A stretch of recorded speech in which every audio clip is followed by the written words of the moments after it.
Pregnant women don't need promotions, my boss said. She didn't know who just bought the company.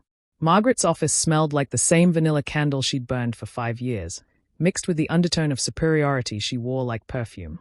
I sat across from her desk, my portfolio of achievements between us, 3 major client acquisitions, 2 department restructures that saved the company $1.2 million annually, and a list of recommendations from clients that called me indispensable.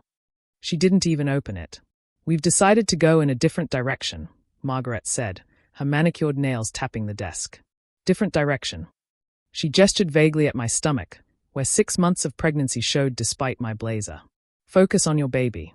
Leave the career to people who'll actually show up. I've never missed a deadline in 7 years. You'll miss plenty with a newborn."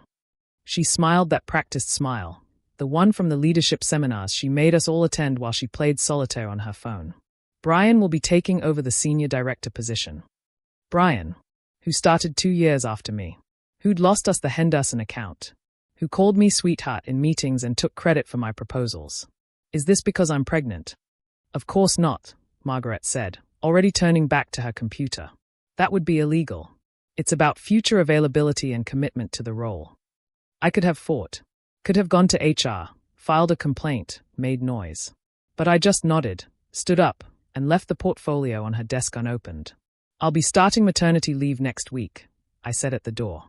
"Take all the time you need," she replied, not looking up. We both knew she meant, "Don't hurry back." What Margaret didn't know was that I'd been getting calls from Anton Reeves for 3 months. CEO of Reeves Strategic, a corporate acquisitions firm that specialized in hostile takeovers of mid-sized companies. He'd been my client once, years ago, before I'd moved in-house. We'd stayed in touch the way smart business people do. Holiday cards, LinkedIn congratulations, the occasional coffee when he was in town. The last coffee had been different. "We're looking at Brennan Industries," he'd said casually, meaning my company. "Undervalued. Poor leadership. Stock price doesn't reflect assets." "That's insider information, Anton. That's public analysis. Your CEO just bought his 3rd yacht while freezing salaries. Your board's been asleep for a decade. Someone's going to buy you out. Might as well be someone who knows your worth." "My worth? You built their entire client retention program. You're the reason they have anything worth buying." He'd slid a business card across the table. Not his, another name. Private equity firm. Completely unconnected to me, officially. They are hiring consultants for the acquisition. 6-month contract. Work from home. Perfect timing for someone about to have a baby. I'd taken the card but hadn't called. Then Margaret denied my promotion.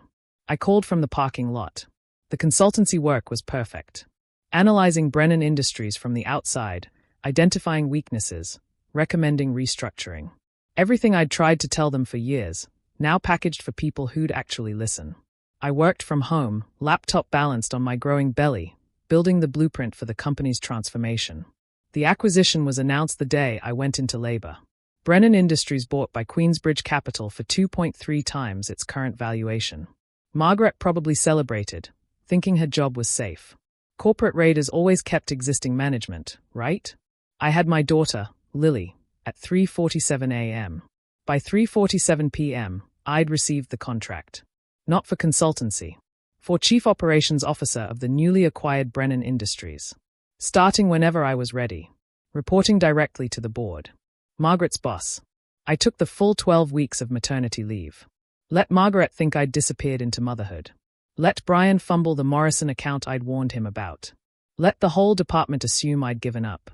My first day back, Margaret's assistant was packing boxes. "Oh, Sarah," she said, looking flustered. "We didn't expect you back so soon. Your office, Brian's using it now." "That's fine," I said. "I'll be using Margaret's." She laughed nervously. "Margaret's?" I walked past her to the corner office. The vanilla candle was still burning. Margaret sat behind her desk, on a conference call, using her important voice. She saw me and waved dismissively, mouthing in a meeting. I placed the single sheet of paper on her desk. Official letterhead. Queensbridge Capital. She kept talking for 30 seconds before the words registered. Then her voice faltered. I'll call you back." "Hello, Margaret," I said. She read it again. Then again. "Chief Operations Officer. Effective immediately." Margaret Hopkins to report directly to Sarah Chen, COO. This is a joke. The only joke was thinking pregnancy made me less capable. You can't, you were on maternity leave. You were gone. I was working. Consulting for the acquisition team. Identifying dead weight in management. Guess who topped the list? Her face went through the entire spectrum from red to white to grey. I've been here 15 years. And in 15 years, you've promoted 2 women past entry level. You've denied 4 pregnancy discrimination claims. You've created what the acquisition team called. I pulled out my phone to read the exact quote. A hostile environment that hemorrhages talent and creates significant legal liability. You planned this. No, Margaret. You planned this. Every time you passed over a qualified woman. Every time you promoted men who couldn't do half the job. Every time you told someone to focus on their baby. You created a company weak enough to be bought and problematic enough to gut. She stood up, trying to regain authority through height. I'll fight this. I'll sue. With what grounds? You're not being fired. You're being reassigned. Junior accounts. Same salary, for now. Though that performance review in 6 months might be rough. Junior accounts. That's entry level. It's where you put Jennifer after her maternity leave. And Monica after hers. Seemed fitting. Brian appeared in the doorway, holding a box of his things. Margaret, they're saying I have to move offices. Back to your original office, I corrected. The one you had before you took my promotion. He looked between us, confused. But you on maternity. I'm back. And I'm your boss's boss now.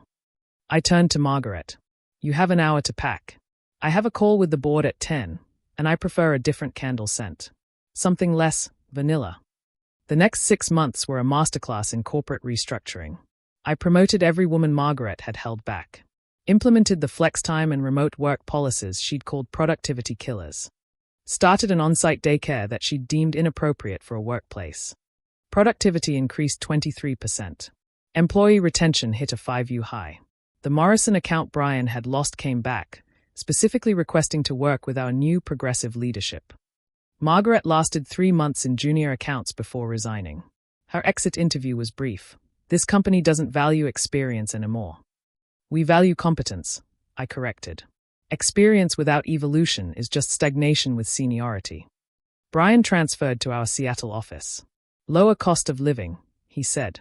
Also, I think, less likely to run into the women he'd stepped over on their way up. The day Lily turned 1, I got a LinkedIn message from Margaret. She'd started her own consulting firm, Hopkins Leadership Solutions. Her tagline, Empowering Women in Business. I screenshot it and hung it in my office, right next to Lily's picture. Sometimes irony is its own reward. But the real satisfaction came from the email I sent to the entire company the day I took over. Effective immediately, pregnancy will be considered what it is, a normal life event that has no bearing on professional capability. Anyone who suggests otherwise will discover just how capable a new mother can be at restructuring their career trajectory.